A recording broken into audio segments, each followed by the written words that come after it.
In traditional Indian culture, the hierarchy of respect is absolute. Youth bow to their elders, often literally touching their feet, as a foundational sign of reverence and submission to age. So it defies all logic when a proud 62-year-old grandmother is the one bowing down to touch the feet of a 12-year-old girl. That 12-year-old was Sudha Murthy, who grew up in a small village in Karnataka. Decades later, she looks back on this exact childhood memory as a defining moment in her life. In this single, quiet subversion of tradition, we see the true mechanics of respect and the weight of what is actually being exchanged between the two. Every week, Sudha's grandmother looked forward to a singular event, the arrival of a popular Kannada magazine that published a serialized story. The serial was called Kashi Yatre. It followed an elderly woman who desperately wanted to visit the sacred pilgrimage site of Kashi, but ultimately sacrificed her life savings to help a poor orphan girl get married. The grandmother saw her own values reflected in that character. But there was a catch. The grandmother was completely illiterate. To experience the story, she relied entirely on young Sudha to read each new episode aloud. Then the system broke. Sudha had to travel to a neighboring village to attend a wedding, and she stayed there for several days, missing the arrival of the newest magazine. Alone with the magazine, the grandmother hit a wall. She tried turning the pages and decoding the illustrations, but she couldn't pull a single word from the text. The story was right in front of her, yet entirely inaccessible. She was left waiting. Without someone else's voice, the stories she loved were just ink on a page, leaving her stranded in a world she could see, but no longer navigate on her own. When Sudha finally returned home, she found her grandmother in tears. The older woman made a deeply vulnerable confession, explaining the exact pain and helplessness she felt staring at those unreadable pages. Then she made a radical request. She asked her young granddaughter to officially become her teacher. Consider the cognitive effort required.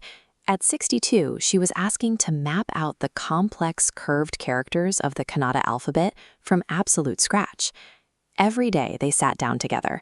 The grandmother drilled the alphabet and constructed sentences, committing hours to relentless practice. Adult education requires conquering severe hurdles. You have to build an entirely new linguistic map in an older brain. And more importantly, you have to set aside your ego to start from zero in front of a child. To keep herself accountable, the grandmother set a strict, non-negotiable deadline. She swore she would read the next issue independently by the time the festival of Dasara arrived. She targeted one very specific day during the festival, Saraswati Puja, a time dedicated entirely to honoring the goddess of learning and wisdom. Tying her education to Saraswati Puja elevated her daily practice. It evolved from a casual attempt to read a magazine into a dedicated pursuit of wisdom itself. By setting that firm deadline, the grandmother was actively taking back her personal agency, refusing to accept dependency as a permanent condition. Weeks of intense practice paid off. When the day of Saraswati Puja arrived, the grandmother sat down and read the newest episode of Kashi Yatre entirely on her own, without any help. The relief was immense.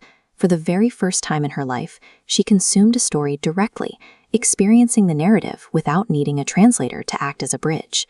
This brings us back to that striking open paradox. In celebration of her achievement, the grandmother reached down and touched Sudha's feet, leaving the young girl deeply embarrassed by the sudden role reversal. But the grandmother immediately explained the gesture. She made it clear that she was not bowing to a 12-year-old girl. She was paying respect to a teacher. She explained that she wasn't bowing to a granddaughter, but to an educator. In her eyes, the merit of the lesson outweighed the seniority of the person giving it. Being able to read transformed her from a passive listener into an active participant, giving her the quiet confidence to move through the world on her own terms. The capacity to acquire new skills has no biological expiration date.